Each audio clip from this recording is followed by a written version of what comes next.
Hi.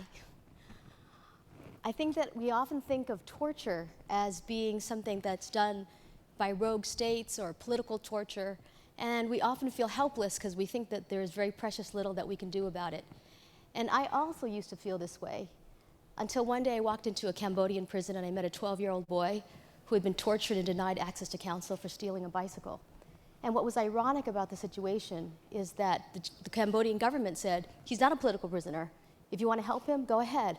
And there I began to realize that although the world focuses mostly on political prisoners, which is very important, political prisoners are only 5% of the people who are being tortured.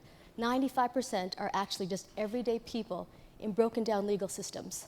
So of the 113 countries that torture, 93 countries have all passed laws that say you have a right to a lawyer, a right not to be tortured. But the problem is that torture continues in large part because it is the cheapest form of investigation, and we don't have the resources to build it. And so in the year 2000, I founded International Bridges to Justice to begin to find ways of providing systematic early access to counsel for people throughout countries. And we started doing advisement rights campaigns, building pilot legal defender centers, and seeing what a difference they made. But the real 180 happened for me when I used to tell people, we used to go into Burundi and Rwanda and Cambodia and China, all the countries we work in, and talk to the lawyers and say, okay, we're going to do this. We're going to change history case by case because you'll implement the laws. You'll provide early access to counsel, and then people will no longer be tortured.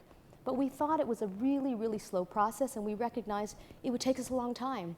And then one day, all the defenders from everywhere, and you keep hearing about the boy in Nigeria or who's doing whatever, and that's what happened to us at International Bridges to Justice. People started to say, how can we use technology? Let's use technology because we could accelerate. We were working in China and they said, we're doing these trainings, 100 people, but we could do maybe 1,000 at the same time if we start to use e-learning. We started looking at how we could connect people.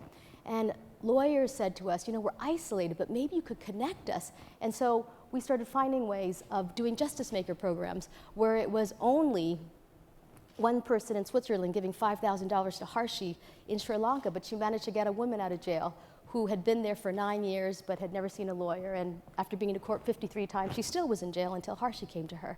There are all these different ways that we started seeing that technology was the force multiplier to actually make it happen.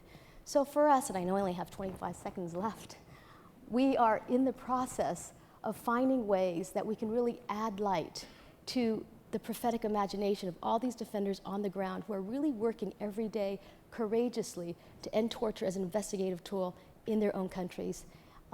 I would ask that you find ways that we could do it technologically. We're just on the tip, but we realize that we are like walking on golden treasure, but we have to find ways to unearth it beneath us.